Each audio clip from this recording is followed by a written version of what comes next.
Aren't you a little short for a stormtrooper?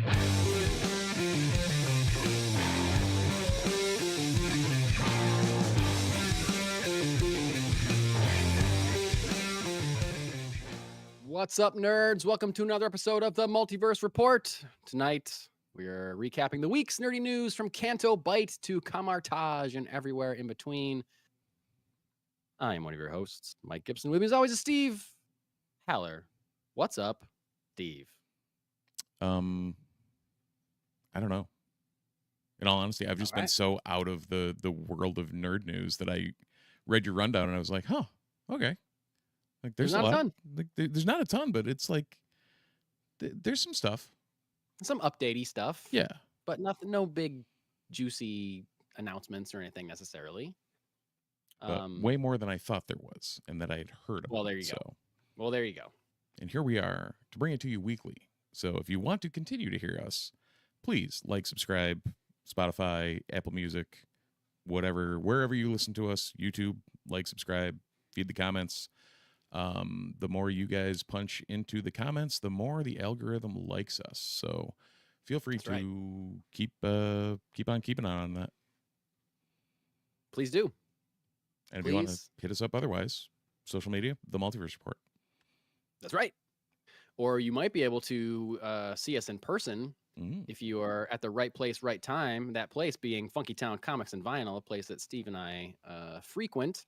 They also happen to sponsor this podcast. So you should check out Funky Town Comics and Vinyl in Camillus, their flagship location, or in Cicero, their new location, which is more focused on vinyl, but has tons of comics also. So check out Funky Town Comics and Vinyl, a place that I sadly did not get to visit this week and probably won't get to visit this coming week because I have an insanely busy week coming up. You do. But gearing up for Mike's favorite holiday of all time. Yeah.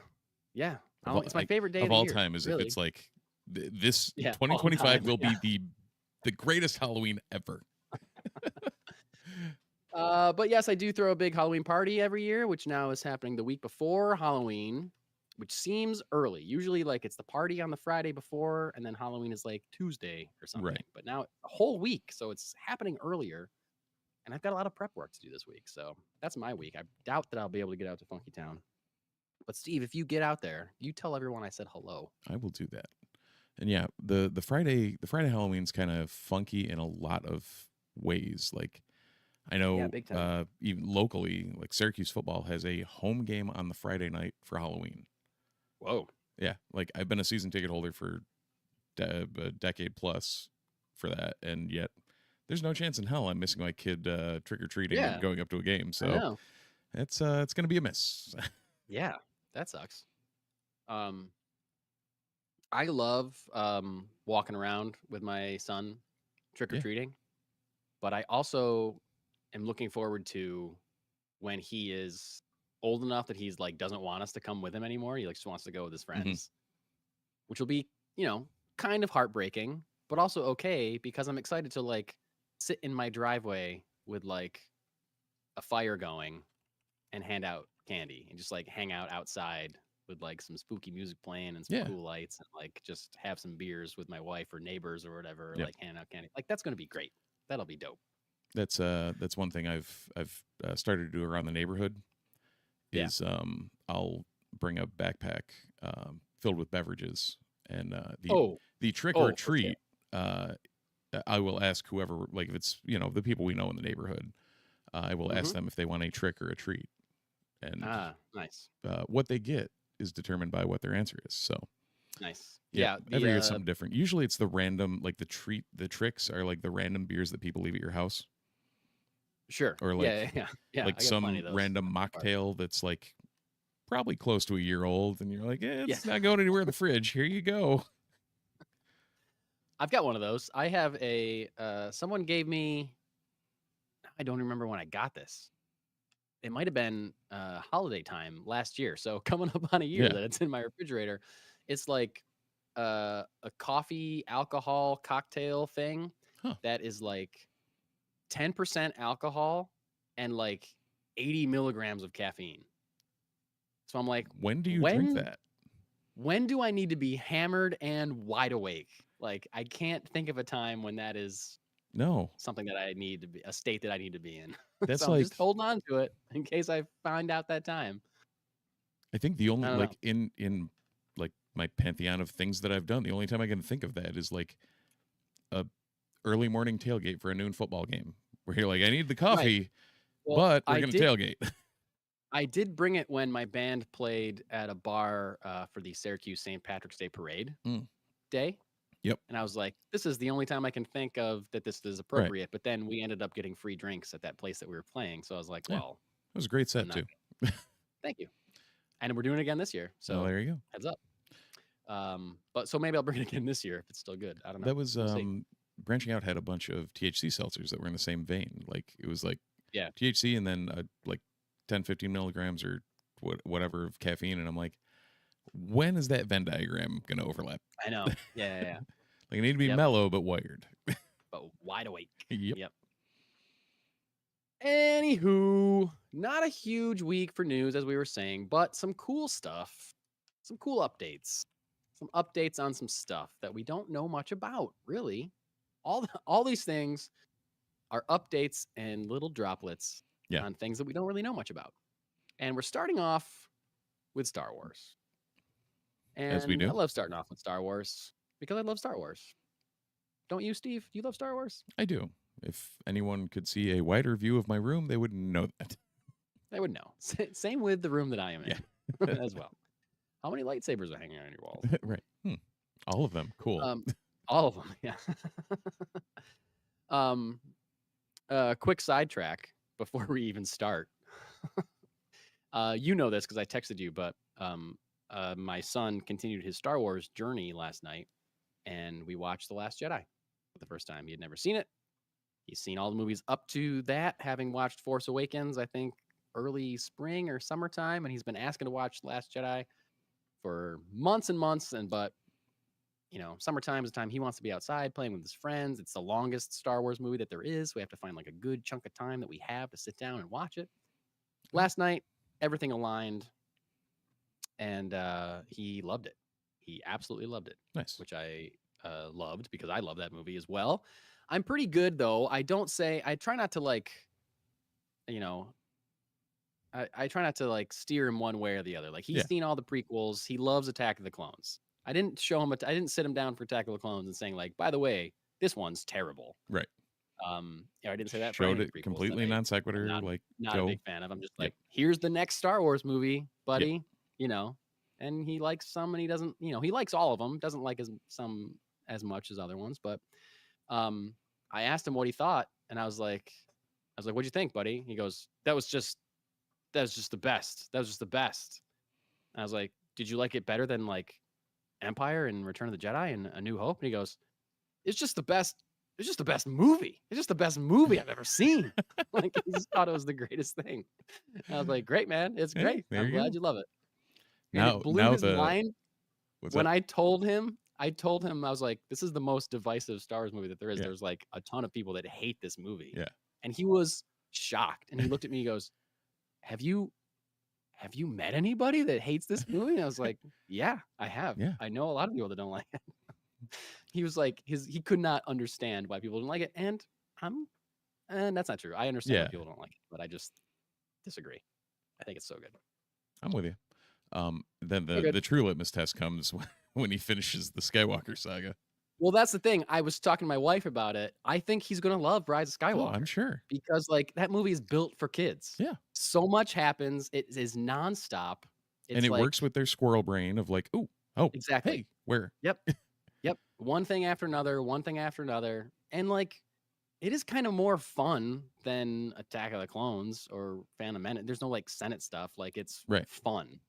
Yeah. They're adventuring the whole time, despite their adventuring not making really any logical sense. Once you look past the surface, there's not much meat on the bone, but there's a lot of bright colors and a lot of action and a lot of stuff happening. So he's probably gonna love it. Yeah. I don't know if he'll like it more than Last Jedi because he loves The Last Jedi and he wouldn't stop talking about. It's the first thing in the movie, the Dreadnought. He just loved that. Like he's like, I want that ship. I want that ship. I want that. It's so cool. That's I was awesome. like, yeah, you're right. It's cool. It's pretty sweet. See if I can yeah, get him a dreadnought for Christmas sometime. that's Yeah. I guess that's the next.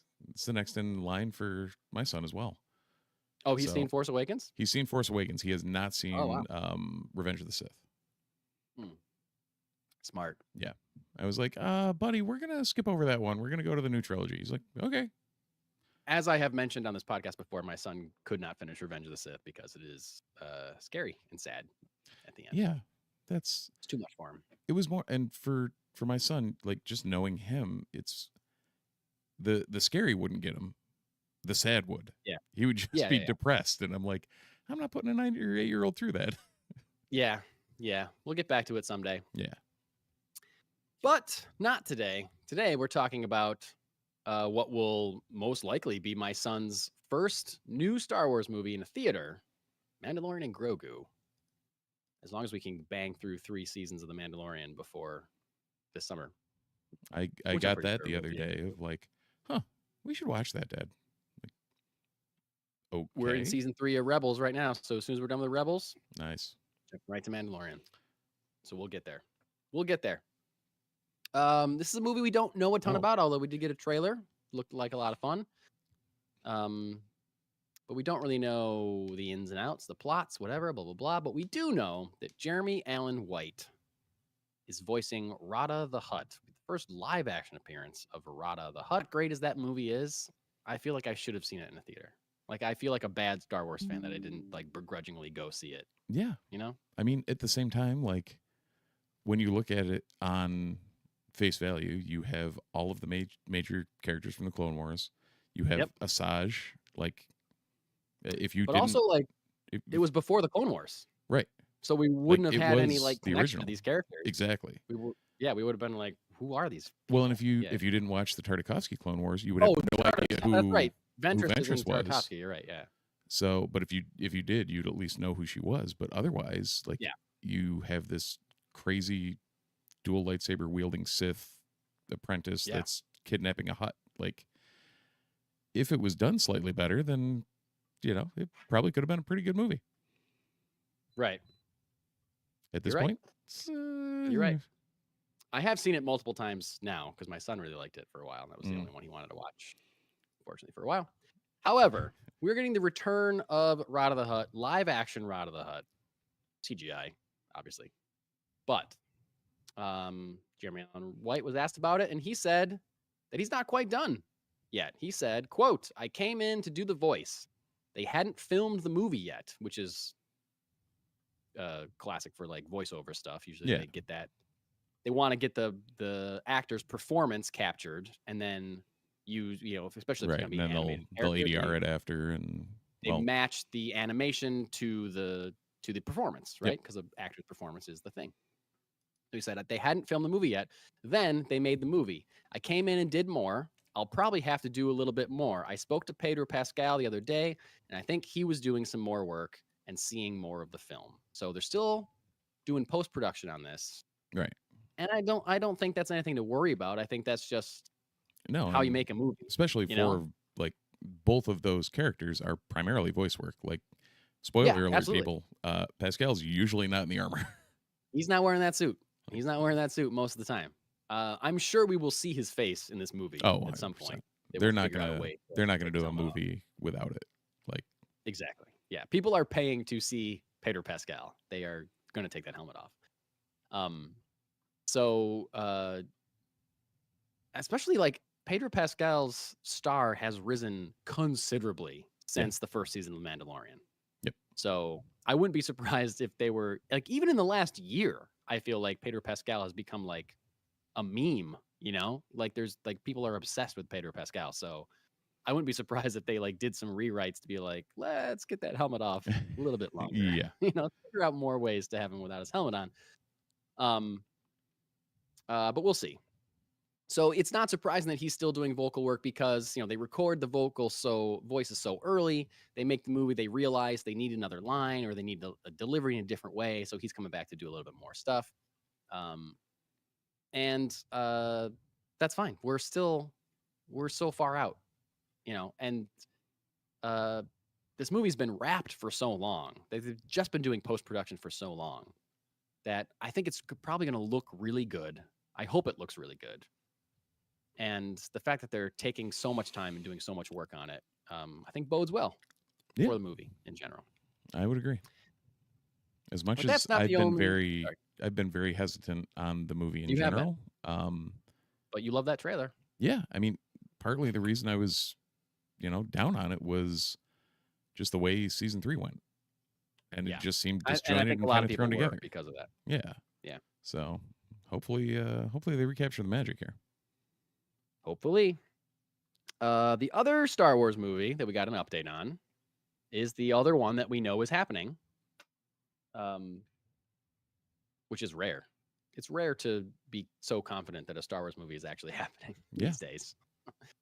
You hear a lot about Star Wars movies being made, but you can't really trust a lot of those announcements. But this is one that you can.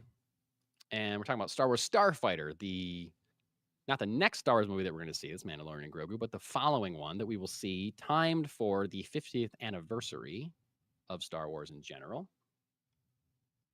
Star Wars Starfighter, directed by Sean Levy. And he gave a quote about casting, specifically the casting of one actress in particular named Mia Goth. Mia Goth is an incredible actor who I've seen in several films, specifically the X trilogy. There are 3 horror films, X, Pearl, and Maxine. If you are a horror-loving person, you should watch these 3 movies in that order. They are incredible, and she is incredible in them. She's a great actress. I was very excited to see her cast in Starfighter. I was very excited to see her cast in Blade. Not sure if that movie's ever going to get made, but Levy had this to say about casting Mia Goth. He said, we needed a singular actor to play a fiercely complex new character within the Star Wars galaxy. Mia is a unicorn of an actress. It's not like you could ever say, we need a Mia Goth type, because there is no type.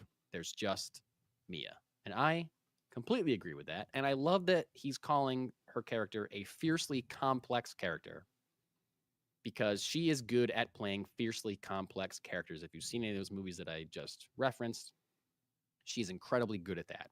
And I would hate this to be a movie that just cast her because she's talented or because she's like a star on the rise or something, and not really use her the way that she can be used, not like utilize her talents appropriately.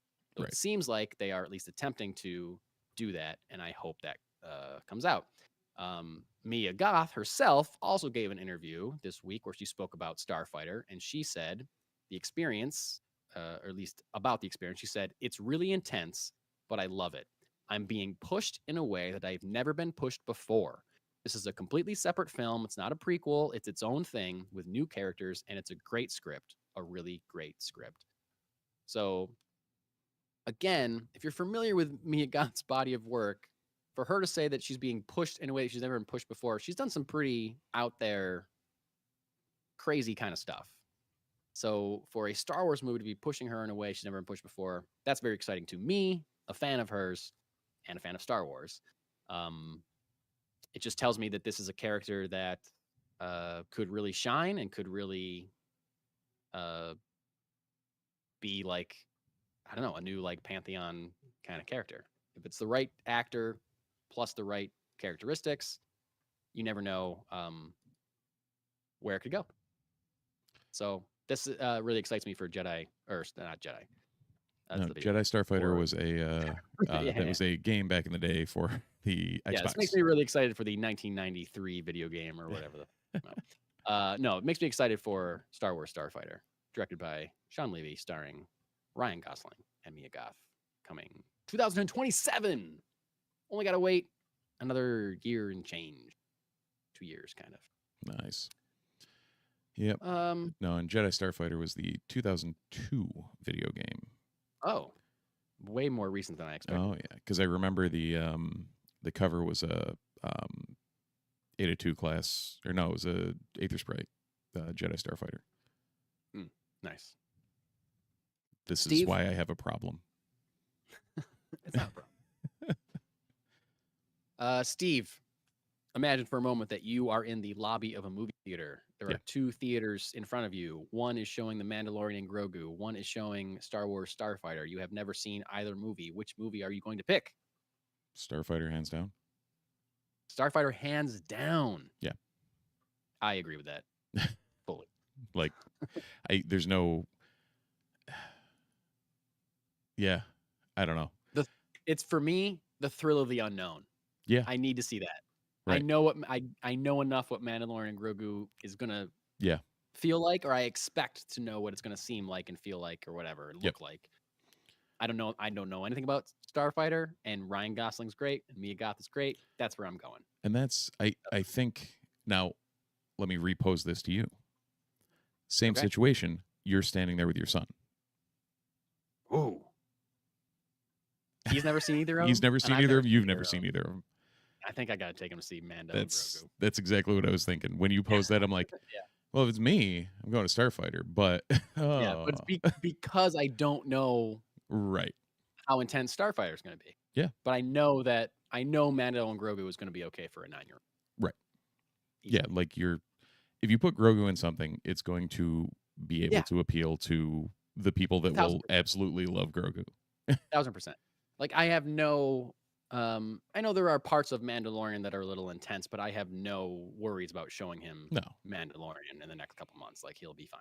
Yeah, and that's, I mean, you have dudes in armor and a cute little Yoda dude. Yeah. Like that's guaranteed kid friendly, like whatever. Yeah. Like you're screaming to all these inner children, like, come see me. When I showed him the trailer for Mandalorian and Grogu, there's like a scene where like Mando's looking over like a sand dune or something with binoculars, and like Grogu pops up next to him, and Grogu like moved, and my son was like, like laughed, and I was like, oh, he's never actually seen Grogu, Right? Like he knows who Grogu is from like he has toys of Grogu. Yeah, however, he's never actually seen him move. He's never seen film of him. Yep. So he's like immediately loved him. I'm like, oh yeah, that's right. You've never seen him. He's great. He's hilarious. Right. Meanwhile, anyone who's listening, if you go back a couple episodes, you hear me ranting about how I'm sick of Grogu being everywhere. I was just gonna bring that up. Everyone loves Grogu except for Steve. And full disclosure, if you listen to that argument the whole way through, I do still love Grogu. However, like, give me some semblance of character development anywhere. Yeah. So, yeah. Boy. Excited to see how that goes. Yeah, I'm glad I didn't explode the internet with that take. I don't think we clipped that and threw it on socials. Otherwise, it may have. I really wanted to, Steve. I really wanted to, and I didn't for you.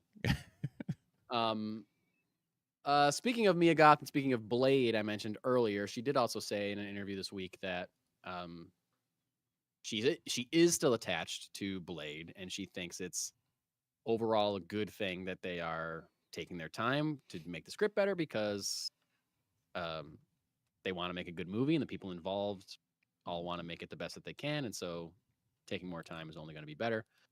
All that is good, but who knows if we're ever going to see that movie. I hope we do. But that's my segue into our Marvel update of the week, and this update is about VisionQuest, a show that was rumored for a long time. Turns out that it is really happening, and it's coming out next year. VisionQuest.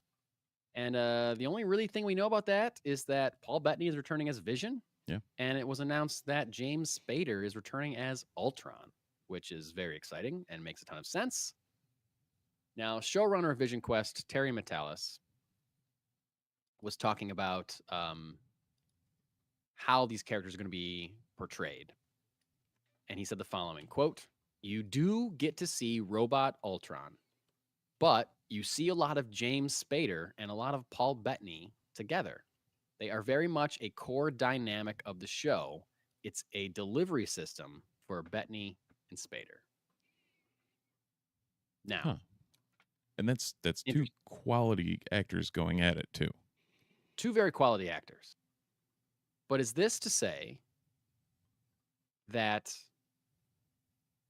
Spader's not going to look like Ultron and Bettany's not going to look like Vision for a lot of the show? They're going to look like just normal human versions of themselves?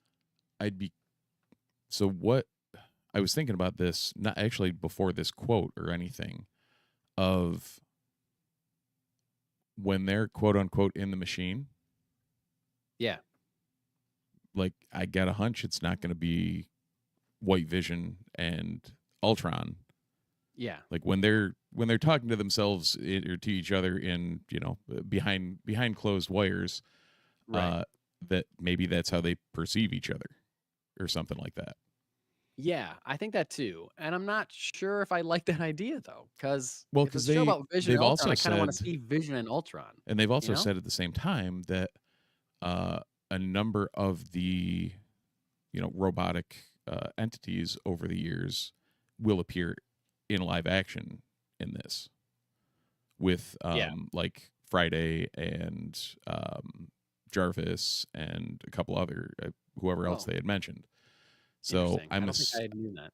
I think that's what made me think of it, was like, oh, maybe if they're all in the machine, then that's how they perceive each other or something as their human Well, you know what? That counterparts. kind of makes sense. Let me read these next couple quotes.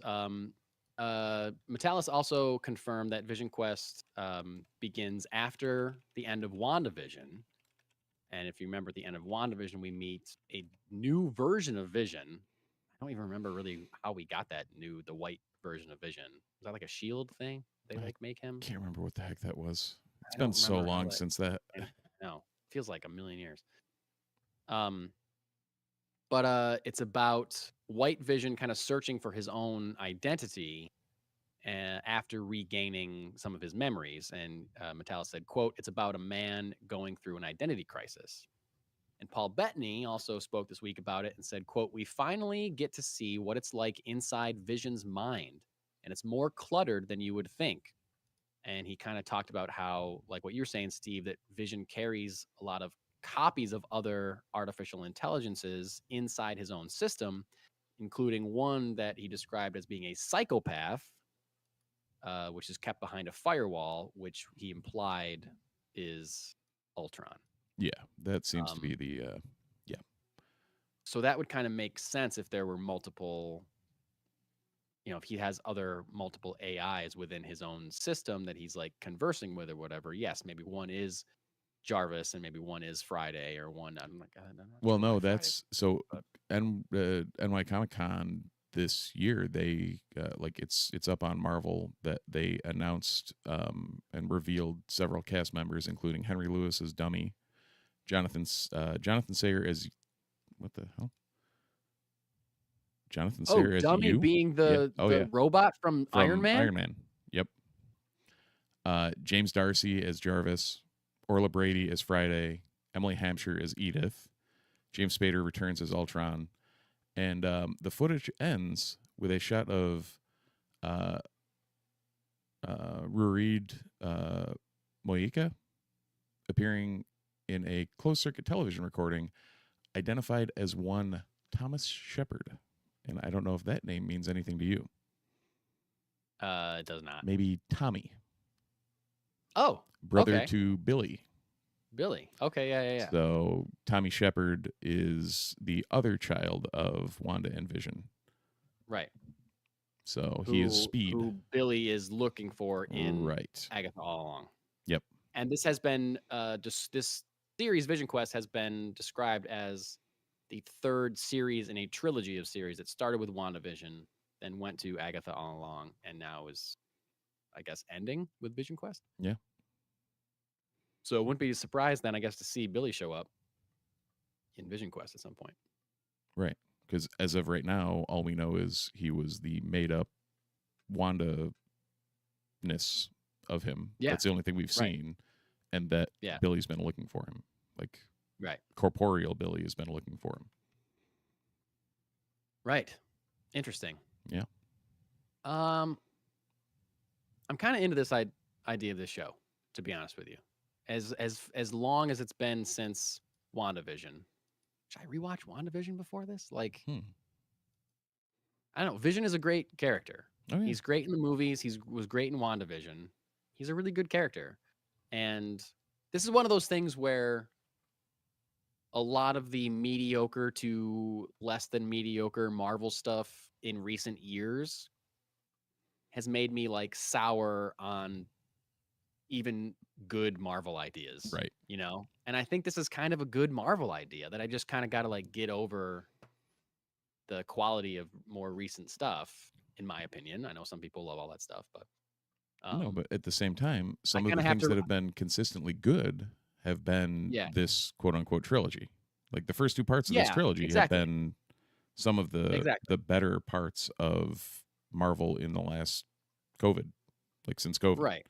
Yeah. And I just have to remember the good stuff. Remember Yeah. the good times. Yeah. Focus on the good times. But yeah, I think, you know, I think I am very interested in this series. And I forgot that they showed that trailer at New York Comic Con and I didn't read the synopsis of it, but that's very cool. And I hope that they release that online or some version of it soon. Because I would love to see it. Right. I would love to see it. Also, yeah, like this, Terry Metalis is right when he said, you know, a showcase for or a delivery system for Bettany and Spader. As much as I want to see Robot Ultron and Robot Vision, Bettany and Spader are both incredible actors, and you know, I'll watch James Spader read a phone book. Oh, He's yeah. so good, you know.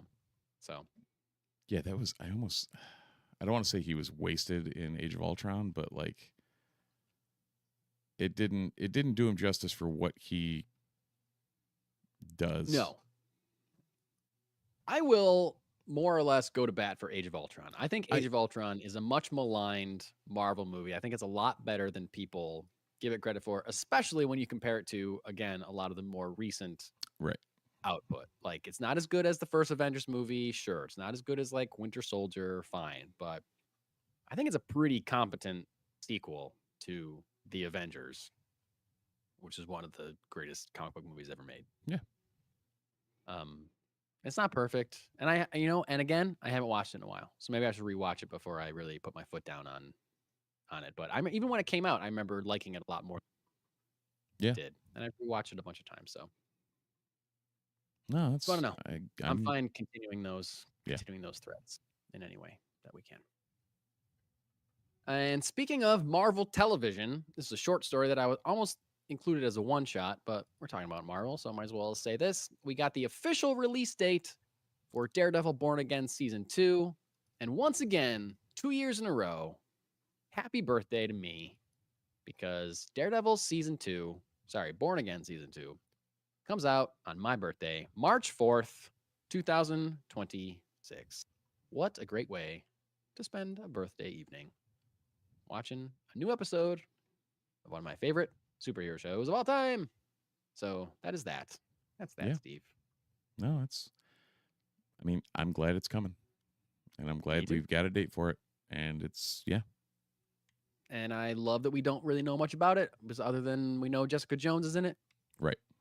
It's rumored that we'll see Luke Cage and Iron Fist. Who knows?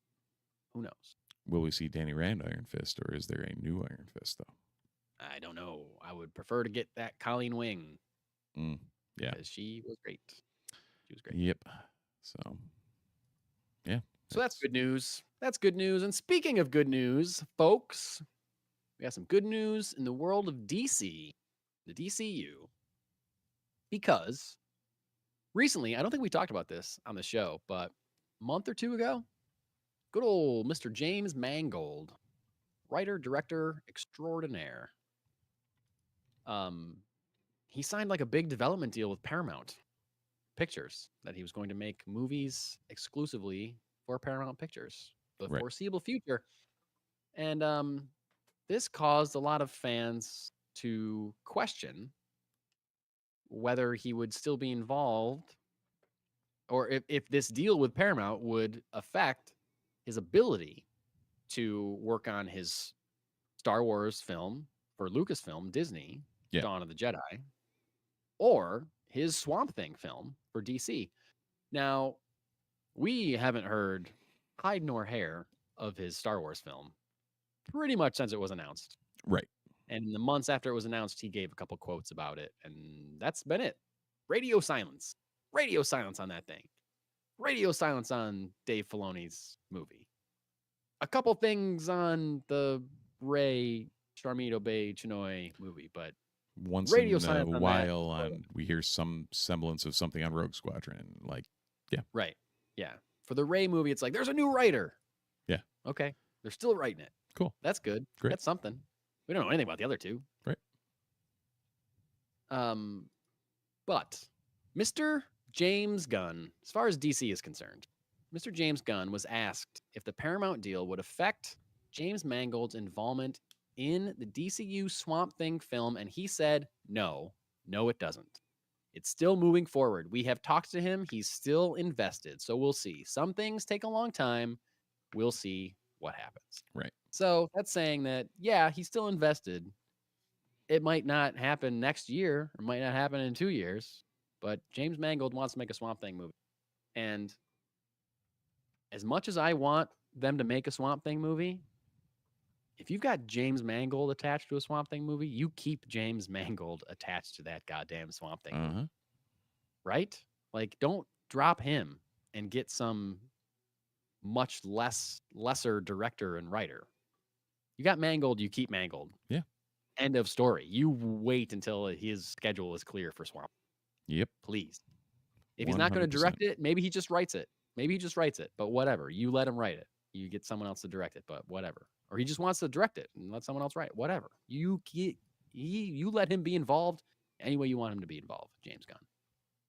And it seems like James Gunn understands that and knows that. So, no real news about Swamp Thing other than James Mangold still invested. Yeah. Word he. So, keeping my fingers crossed that we'll get a Swamp Thing movie. Hey, in the meantime, James Gunn, why don't you let the 2019 Swamp Thing series to be streamed on HBO Max? How about that, James Gunn? Can I watch that again, please? It was great. I would like to watch it again. I would like to watch it for a first time. Yeah, really good. Terrifying. Very scary. Nice. Yep. You know, on a completely non sequitur, Hit me. you know what I will now be able to watch again? What's that, Steve? The goddamn Great Outdoors. Oh, yeah? One of my favorite movies of all time. Is that streaming somewhere now? No, it is not streaming anywhere. And I said, screw it, because I've wanted to show my son that movie for years. Like, I remember my mom showing me that, and I'm like, this is the greatest movie ever. Yeah. And, I just bought the Blu-ray. I'm like, Awesome. I need to. Good for you. Yeah. Good for you. I haven't seen that movie in a really, really long time. I have no idea if it holds up. I have no clue. Me either. But it was really a seminal part of my childhood. So you and me and our friend of the pod, Matt Paseda, were talking about John Candy movies and John Hughes movies recently, because that new I Like Me documentary about John Candy just came out. I think it's on Amazon Prime. Something like that. Yeah. You and Matt are big Great Outdoors fans. Well, you're a big Great Outdoors fan. Yep. It's your family favorite John Candy movie. Matt's is Planes, Trains, and Automobiles, and mine is Uncle Buck. So we were kind of trading. Yeah, all classics. Favorites. Uncle Buck is so funny. It really is. See that. I should maybe rewatch that again and then see if I could show it to my son. I think that holds up all right. Pretty funny. Crazy. Oh, yeah. Yeah, I mean, 1989, so you never know, but... I mean, he does throw a teenager in the back of his trunk and threaten to beat him with a tire iron. Well, you know. At the end of that movie. There is but that. in a funny way. Oh, God. Yeah. Not sure how my son would respond to that. But we'll see. Steve, do you have a comic to review this week? Yes, and I didn't read it. Oh. I was like, I didn't even get down there. And then I was like, wait, I did. And Mike was there. Oh, wait, Mike gave me a comic to read. Oh, shit, I didn't read it. There was like, all that happened in about 3 milliseconds in my brain. And yeah. Do you remember what it was? Can you tease it for next week? No, but it's right over here. So if you vamp, I'll grab it. Well, I know for sure that I will my aforementioned busy week will keep me from probably reading any comics at all this week. So I don't have one to review this week. I will not have one to review next week, but Steve will. And that comic book that Steve will review next week is called Hectoplasm: The Hunt for Bigfoot. Oh, that's kind of like that'll be a perfect Yeah, spooky right into book spooky to season. review So right before Halloween. yeah, so the An Image comic book. Yep, Image. Benito Serrano is the writer. Derek Hunter on art and letters, and Spencer Holt on colors. But the Ryan Otley cover is always fun. Oh, Ryan Otley. Sure, So, sure. Yeah, no, we'll see how it goes next week because so I'll probably double something up next week. Yeah. Yeah, I should maybe, like I said, I'm not going to be able to. I don't know that I'll be able to get down to the shop this week, but if I have anything that's spooky that I have read, maybe I'll check the archives. If there's any like spooky thing that I can promote in time for Halloween, maybe I will. There you go. Get that on the books. Excuse me. But this week, in your local comic book store, it is very possible that you will find the following books on those shelves. Absolute Wonder Woman, number 13. Creep Show, number 2. You're looking for a spooky book. Right there, There you Creep go. Show. That's right, the name. Looking for another spooky book, Exquisite Corpses, number 6. Fantastic Four, number 4. How can I say no to that? The Flash, number 26. Green Arrow, number 29. Green Lantern, number 20. Lantern Dark, number 7. Lots of green this week at your local comic book store. Harley Quinn, number 55. Hello, Halloween, number 1. I think it's like a Boom anthology, Halloween anthology, I think. Could be wrong. It Killed Everyone But Me, number 2. Justice League Unlimited, number 12. King Spawn, number 50. The Last Wolverine, number 1. What's that? I don't know. Marvel Zombies Red Band, number 2. Miles Morales Spider-Man, number 39. Moon Knight Fists of Khonshu, number 13. New History of the DC Universe, number 4. Omega Kids, number 1. Predator Kills the Marvel Universe, number 3. Radioactive Spider-Man, number 1. A new Spider-Man title. Radioactive Spider-Man, number 1. Savage Sword of Conan Reforged, number 1. Spider-Girl, number 5. Star Wars Jedi Knights, number 8. Star Wars Tales from the Nightlands, number 2. What are the Nightlands? Superman, number 31. Teenage Mutant Ninja Turtles, number 12. Teenage Mutant Ninja Turtles Saturday Morning Adventures, number 30. Thanksgiving, number 1. Ultimate Spider-Man, number 22. The Ultimates, number 17. The Undead Iron Fist, number 2. Universal Monsters, The Invisible Man, number 3. Vampirella, Halloween Horror, number 1. And X-Men, The Book of Revelation, number 1. So to answer 2 of your questions, the Radioactive Spider-Man and The Last Wolverine are 2 Age of Revelation titles. Oh, okay. So alternate universe kind of things. So The Last Wolverine is actually Wendigo.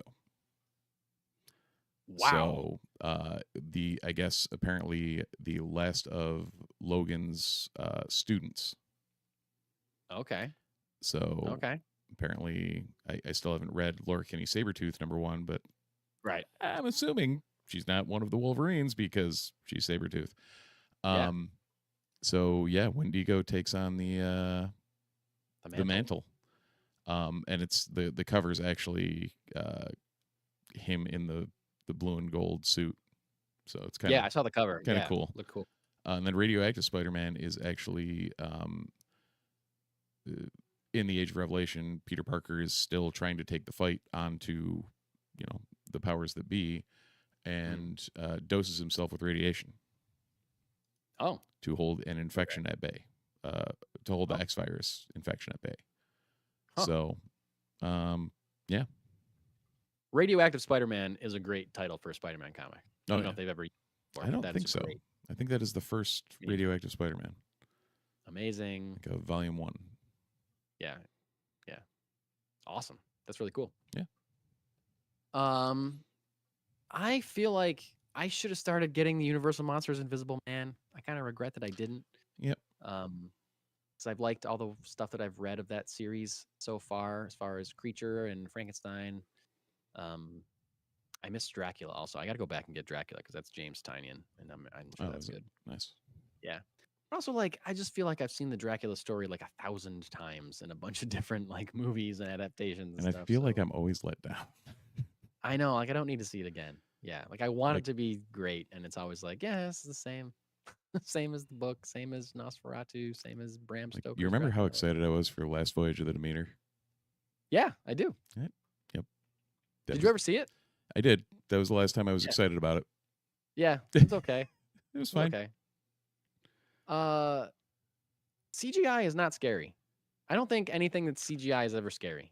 You give me a CGI monster, it's less scary than a practical monster. It just is. I'll give you that. Because I just know it's fake. I just know it's fake. I think if there is a point where it could be, but the amount of money you would have to spend on the CGI to make it remotely believable is also well beyond what anyone will ever pay for a budget for a horror film. Yes. Yeah. That's the whole point of horror movies, that they're cheap to make. Right. Yeah. Unless it's an alien movie, and that's its own animal. Right. What did I see? I mean, spooky season. I've been watching a lot of scary stuff. Was it Terrifier? I think it might have been Terrifier. I just watched this movie called Terrifier for the first time. And there's 3 of them. I don't think I'm going to watch 2 and 3. Sorry for Terrifier fans out there. But like, they use a lot of like CG enhancements in the kills. Yeah. And I was like, it's just not CG blood is like, I can tell it's fake. It just looks like a cartoon. Like I'm not as into it. I mean, like you said though, with Alien, like the offspring and Romulus was fucking terrifying. But it's also that was largely practical. That's true. Actually, yeah. Or it was a mix, at least. It was a mix of practical, and Alien usually does that. Like sometimes it's practical and sometimes it's CGI, and that works way better for me. Yep. Robert Bobrachki. Yep. Played the offspring and Romulus. Yep. He was a terrifying. I should watch that again. Dude, yeah. I still As loved when we left the theater. It was the same reaction of like, yeah, that was a really good movie. And then the effectively the epilogue happened, and it's like, holy shit. I love that movie experience because you and I both had the same reaction, and we both were leaning forward in our seats, and then we went back to our hotel and just spent like an hour reading about the movie. Like both of us, we're just sitting quietly on our phones. Every once in a while, I'd be like, "Oh, so this was practical," and they're like, "Oh, wow," and then like, "Well, this article says this." Like we're just. It's like just taking that's it all in. I want to do, but that's all I want to do after every movie I see with anybody. Like any movie, like I just want to go home and read about it. And have the other person also reading about it. Right. Like it was just the best for me. It worked out great. You, thank you for that experience. Oh God. Anyway, I did recently this week I watched the original Universal classic movie, The Invisible Man. Oh, with, nice. Claude Rains, and I hadn't seen that in a long time, and I thought it was great. Like it really held up. Like it's a little goofy, right? Obviously, but it was really fun. I loved it. The actual Invisible Man is like really menacing and really crazy. Which is cool. And if anyone, Steve, you included, did you see The Invisible Man with Elizabeth Moss that came out in like 2020, right before COVID? Yep. Yeah, that movie rules. Yeah. If you haven't seen that movie, that is a great, very intense, tension-filled horror movie to watch. Great one to watch for spooky season if you haven't seen it. The Invisible Man with Elizabeth Moss, really, really good. I feel like that's one that got lost in the COVID of it all. It did kind of. Yeah. It did, which is a shame because it was so good. But it is streaming on Peacock now, apparently. Oh, there you go. There you go. Yeah. No, I think just because of the. Well, actually, I got to finish Alien Earth. I just got to get through it. You got to get through it. It's one of those where I was like all on it, and then I stopped, and now I'm like, all right, I got to get back in that gear. Yeah.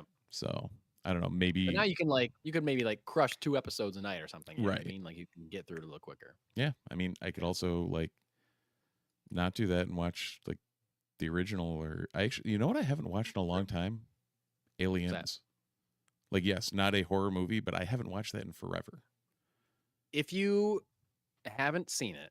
It's longer, but the director's cut of Aliens, I think, is better than the theatrical cut of Alien. Yeah. I never was able to really I love Alien so much. Yeah. And I always liked Aliens. But Right. I never connected with it the way that so many people are like, Aliens is better than the first one. It's so good. It's a masterpiece. I never connected with it until I saw the director's cut, and I was like, oh, this is great. It adds a little bit more. You get a little bit more with Newt and her family before you get the initial infection before, in the theatrical version, they just show up and everything's decimated. Right. You get a little of before the problem happens on the Hadley's Hope, settlement or whatever. You get a little bit of life on that before it all goes to shit. Yep. Which I think really adds a lot to it, and you get a little bit more with Ripley on Earth adjusting to her new life. Right. It's really good. So it's it's an extra 20 minutes. So it's a good amount of extra time. Yeah, I can do that at home though. Yeah, it's way better. Yeah. I think it's way better. No, that's it's always so weird with Alien and Aliens. Yeah. There's two vastly different movies. Yeah, it's a horror movie and an action movie. But and like you said, some people are diehard one way or the other. Yeah. And it's I definitely prefer Alien, but I now I could see why people would prefer Aliens. Yeah, no, me too. Yeah. And it's so rare that kind of thing works. I don't know that I can think of another franchise where the next I can the one other franchise where the next movie is completely different genre. Radically different, but still great. Evil Dead. Okay, yeah. All right. Yep. Yeah. And I just watched, again, spooky season. I just watched Army of Darkness the other night. I'm saving Evil Dead. Evil Dead 2 is it's such a special movie for me. That's become my Halloween night movie. Okay. I take my kid trick-or-treating, send him to bed, wife goes to bed, I get high and watch Evil Dead 2. So that's your me with Rise of Skywalker when, over Christmas break when my yeah. But I had just a few weeks ago, I got to see Evil Dead on a big screen for the first time ever. Yep. And I knew I'm saving Evil Dead 2 for Halloween, so I was like, oh. Right. I love Army of Darkness. It's crazy, it's hilarious, it's campy, it's insane. Yeah. But when you think about Army of Darkness being a sequel to The Evil Dead, it is unbelievable. It is unbelievable. That is the third movie in a trilogy that started with The Evil Dead. Right. It is. If you showed someone The Evil Dead and then showed them Army of Darkness without showing them Evil Dead 2, which is a sin, but they would be like, how are they connected? Outside of the fact Bruce Campbell is in this and the guy's named This doesn't make sense, but he's acting radically different. Yeah. And even different than he is in Evil Dead 2. In Army of Darkness, he's just a fucking asshole. Right. Immediately. But at least in Evil Dead 2, there's a little bit more characterization Evil in Dead that 2, vein. He goes from a goofball to a badass action star, which even Evil Dead 2, at the beginning of Evil Dead 2, if you're watching that for the first time and I was like, hey, by the end of this, he's going to be a total badass. You'd be like, are you kidding me? This guy's an idiot. Yeah. But it works. But I think that's why that franchise works and doesn't get the kind of fanboy backlash kind of stuff, and similar to Alien and Aliens that plagues a lot of franchises nowadays. It's just the sequel comes out and you're like, oh, it's not as good and it's just a rehash or whatever, because it's hard to even compare Alien and Aliens. It's hard to even compare Evil Dead 2 and The Evil Dead. They're just so radically different. And I think it's rare to make a sequel to a movie that's so radically different, but also still connects with the same audience. And if you can do it, then more power to you. But it's a hard needle to thread. But and both. I saw Army of Darkness before I saw Evil Dead. Yeah, my friend. I went reverse. Yeah. My friend Dave Stone had seen Army of Darkness when he and I rented We rented The Evil Dead and Evil Dead 2 the same night and watched both of them in the same night. Okay. That's a choice. Wild. Yeah, because we were like, yeah, they're funny, right? And he's like, yeah, I've seen the third one. It's really funny. Yeah. We watched The Evil Dead and we were like, Oh God. this is not funny. There's no funny here. This is not funny. They, Like we they were forgot like the funny. disturbed. Yeah. We were disturbed. There's a couple of We had scenes in The Evil Dead. Yes, you will be Oh my disturbed. God. It's harrowing. Yeah. And we had to like stop and we had to watch like a half hour of like Dexter's Laboratory or whatever was on Cartoon Network. Right. Like we can't just jump right to Evil Dead 2. And even the fact that we watched both those movies the same night is insane. Oh, Like yeah. both those movies are heavy in their own way. I mean, Because like Evil Dead 2 is a little bit funnier, but it's still got some crazy shit in it. Yeah. You know? But it's just a different kind of crazy. would one of your favorite franchises fit in that mold? Well, I guess not to be confused with your other two favorite We're franchises talking that we about just two of my picked favorite about. franchises. No, Mission Impossible. Like yeah. it definitely moved from like spy thriller drama to like action over the top exposition type.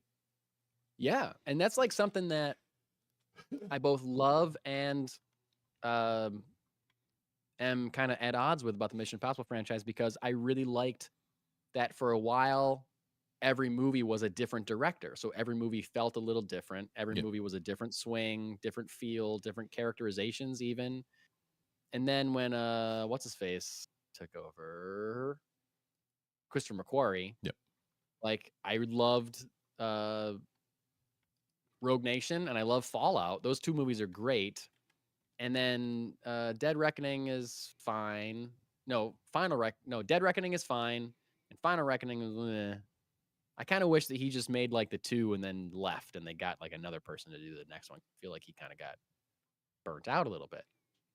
But, you know, you got Brian De Palma, you got John Woo, you got J.J. Abrams, and you got Brad Bird. Like, those are four radically different directors. And then even the fifth one being Chris McQuarrie. Yeah. Radically different visions, radically different filmmakers.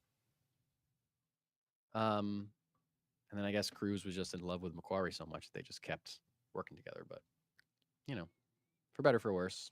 Oh, yeah. Whatever. Yeah. So... Did we fill an hour? Kind of. Almost. 57 minutes. Almost.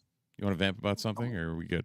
For 3 minutes? I think we're probably good. We've been vamping about movies. That is true. We've been comics. way off target for quite a bit. Have you finished Peacemaker season 2? Yeah. Didn't we talk about it last week, or did we? Did we? I don't remember. I think we did. I think we did. I guess we did. Okay. I don't remember. I didn't listen to last Hey, week's anyone episode, who's like I normally do. right, anyone who's listening, if Tell we us. didn't, let us know because we'll recap it at some point. We'll recap it. But we don't want to do it again. I'd rather wait a week and do it for the first time than think that we did it and not do it. Yeah. I mean, think that what? You know, I don't want to do it twice. You know what I mean. You know what I mean. So yeah, that's all I got, Steve. Do you got anything else? Are we good to go? No, I think I'm good here. All right. Well, as we mentioned earlier, you can follow us on social media. You can email us at multiversereport@gmail.com. We have a website that I don't know why you'd go to that if you're just listening to us. You can listen to us on wherever you listen to podcasts. If you want to rate us and review us, that would be great. Give us a 5-star review. Helps us show up in your algorithm. You can give us, if you want to give us a recipe for something simple and not the most complicated cookie recipe in the history of the universe, we'll make it and eat it while we're doing the podcast. That's a promise, except for complicated cookie recipes that one person gave us. Oh. So that's a thing. We've got a Richard in a Nebraska hotel that just showed up. Just showed up. He said he's going to watch he's going to hit the rewind. So. Okay, good. Well, thanks for joining at the absolute last second, Richard. We appreciate you and we love you and we hope you enjoy the rewind. And until next time, until the two suns set over the burnt corpses of Owen and Baru Lars, we say thanks for watching, thanks for listening, and we'll see you in the multiverse.